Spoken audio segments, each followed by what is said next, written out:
Bonjour, mon nom c'est Myriam. Je suis bien heureuse d'être là aujourd'hui avec vous pour vous donner quelques petites astuces maquillage en ce qui a trait à la mise en beauté avec une peau qui commence à être mature. Je suis moi-même à la mi-quarantaine, puis c'est tout le temps le fun d'avoir quelques petits trucs. Peut-être que c'est des choses que vous connaissez déjà ou appliquez déjà. Première chose, je vais prendre un tonique et puis je vais commencer par vraiment aller bien nettoyer le visage, tirer les plis pour vraiment enlever toutes les petites saletés, les petites cellules mortes pour que le maquillage puisse bien adhérer à la peau. La chose la plus importante en fait, c'est que la peau soit bien hydratée. Surtout quand on commence à avoir des rides, puis des petites ridules, on veut pas mettre en valeur ces rides-là. Au contraire, on voudrait les camoufler un petit peu. Donc, de passer un tonique va aller justement faire un nettoyage, mais il va déjà apporter un peu d'hydratation. Ensuite, d'aller appliquer un sérum hydratant, un sérum lissant. En fait, un sérum qui va donner une vague d'hydratation pour aller gonfler, pulper ces petites ridules-là. C'est sûr que l'idéal quand on veut avoir un beau maquillage, c'est vraiment d'avoir une routine de soins de peau qui va faire qu'on a une peau en santé parce que c'est beaucoup plus facile de s'amuser sur une peau en santé, qui n'a pas d'imperfection, que plutôt d'aller corriger euh, des imperfections de peau. Donc, on passe le tonique, on applique un sérum où est-ce qu'on en a besoin. Ensuite, on va aller utiliser un, une base lissante. Il ne faut pas oublier la petite partie ici autour des lèvres, là, où est-ce que souvent on va avoir des ridules, le contour des yeux. Euh, on va l'appliquer un peu partout, en fait aussi pour aller lisser le grain de la peau, pour donner un aspect de texture plus lisse.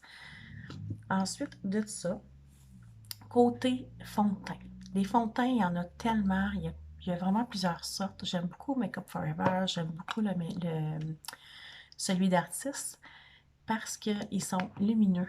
En fait, plus on a des imperfections, plus on veut que la lumière rebondisse. On ne veut pas mettre en valeur nos rides et avec un fond de teint qui est mat, au contraire. Donc, c'est ça, c'est de choisir un fond de teint qui va avoir beaucoup de lumière dedans. Ou si on préfère, on n'est pas le genre à mettre du fond de teint tous les jours, on peut utiliser des produits qui vont amener, qui vont donner un glow si on l'ajoute à notre crème hydratante ou même à notre fond de teint. Ça va vraiment venir donner une brillance supplémentaire. Ensuite de ça, les lèvres. Les lèvres, ils n'ont pas de glandes sébacées, les lèvres. Donc, c'est super important pour les garder lisses. On a besoin de faire un exfoliant au même titre que quand on fait un exfoliant au niveau du visage. Pourquoi on fait un exfoliant? Ben, c'est sûr que c'est pour aller donner de l'oxygène, mais c'est pour aller décoller tout ce qui est cellules mortes, tout ce qui est débris. Au lieu de tirer dessus, on va les exfolier puis les enlever. Ensuite, on va appliquer un baume au début du maquillage comme ça pour préparer nos lèvres à recevoir le maquillage un petit peu plus tard. Ensuite, pour le modelage, vous voyez, j'ai vraiment fait mon teint, j'ai fait mon modelage, mais je vous montre quand même. Euh, on irait chercher la poudre qu'on a besoin. Ce qu'on veut, c'est pour mettre en lumière, en fait, le pâle va mettre en lumière, puis quand on va mettre des ombres plus foncées, mais là, ça va aller cacher ou créer une profondeur. Donc ici, on en a une vraiment au niveau des oreilles. Donc, c'est important d'aller justement la travailler, puis aller aussi au niveau de la racine des cheveux. Ce qu'on veut, c'est donner une forme. Hein? Donc, le visage parfait qu'on dit, c'est un ovale. Donc, on va aller essayer de travailler les coins.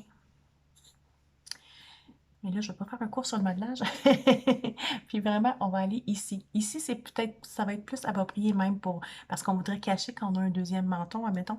Mais tu vas prendre ta poudre plus foncée pour faire ton contour, puis tu vas vraiment venir derrière l'oreille, venir tracer comme ça pour cacher ce double menton-là.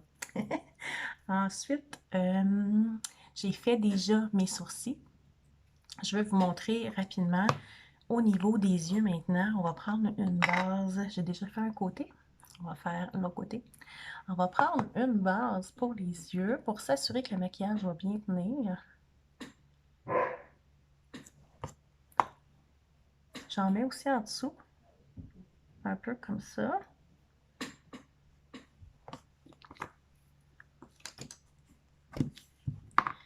Maintenant, pour ma couleur de transition ici que j'ai utilisée, je vais prendre la même que mon fard à joues en fait. Je vais vraiment utiliser la même couleur en fait pour faire un modelage. Ici, la couleur de transition, je vais aller la mettre au niveau du pli.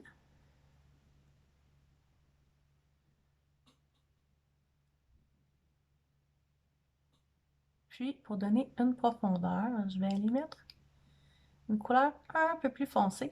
C'est vraiment une couleur mat. J'ai pris des couleurs mat. Parce que des couleurs irisées, on peut les utiliser là, avec une pourriture sans problème. Mais c'est juste que ça dépend où est-ce qu'on va les mettre. Là, j'ai utilisé un pinceau qui va être plus précis. Puis je vais aller vraiment juste en haut de mon pli. Parce que, vous voyez, je commence à avoir une paupière tombante.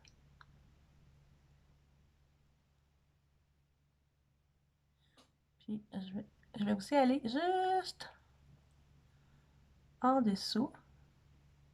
Encore là, c'est une question de morphologie. Ce qu'on veut aller chercher, c'est un œil qui va être ouvert. On veut ouvrir le regard. On veut le mettre en valeur.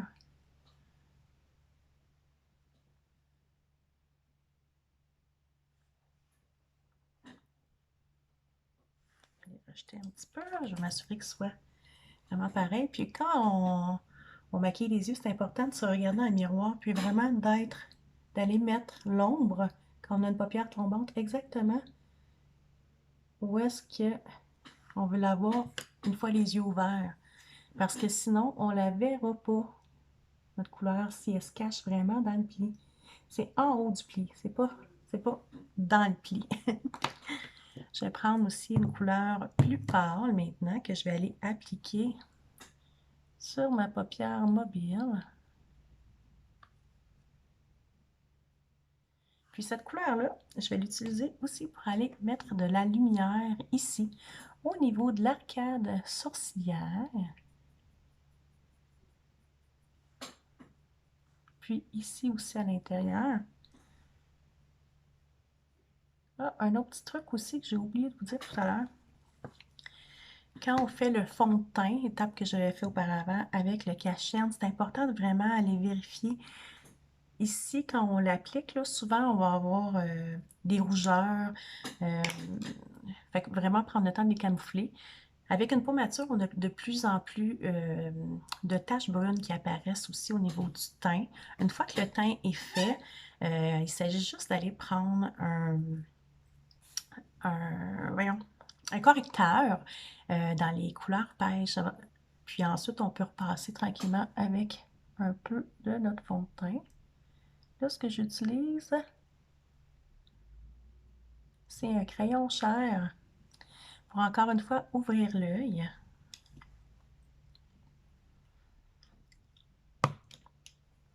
Mascara!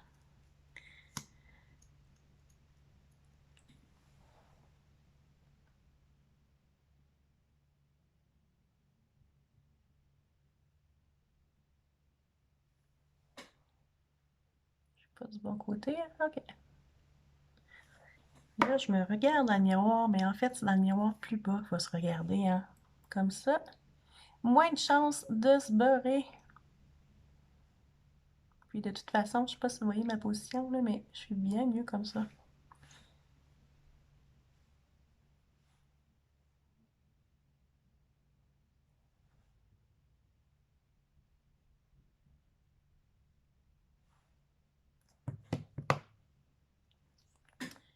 Là, ça se peut qu'on ait fait des petites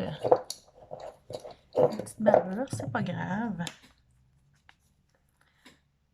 On va chercher ça, on nettoie ça. Maintenant, au niveau des lèvres. Au niveau des lèvres, j'ai sorti un rouge à lèvres. C'est un velours, en fait. C'est la couleur cannelle. Parce que je l'aime bien. Mais parce que c'est aussi un rouge à lèvres longue durée.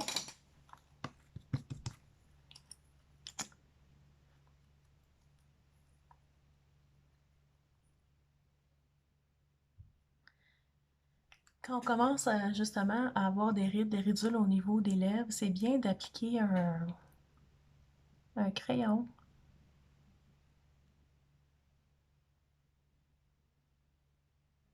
Qui va faire une barrière pour pas qu'il y ait de fuite de rouge à lèvres.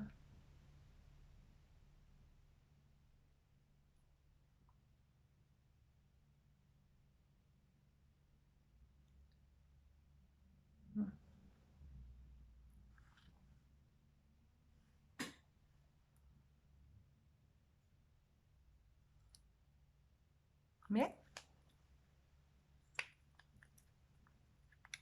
c'est pas mal dans les mêmes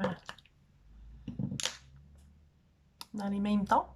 Mais ce que je vous conseille, en fait, c'est d'utiliser soit un petit peu d'eyeliner, pas d'eyeliner, pas tout, de highlight qu'on pourrait aller chercher, puis mettre par-dessus.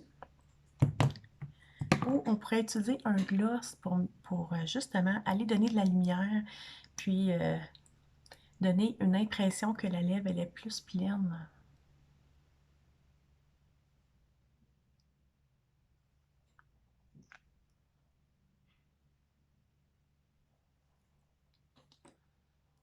Au niveau des lèvres aussi, j'ai oublié de vous montrer. Mettre un peu de notre couleur de contour juste en dessous. Voyez-vous comment ça donne vraiment une impression de lèvres plus pulpeuse. Puis sur le dessus, on pourrait aller mettre un petit peu de highlight au contraire. On termine ça avec un bon fixatif.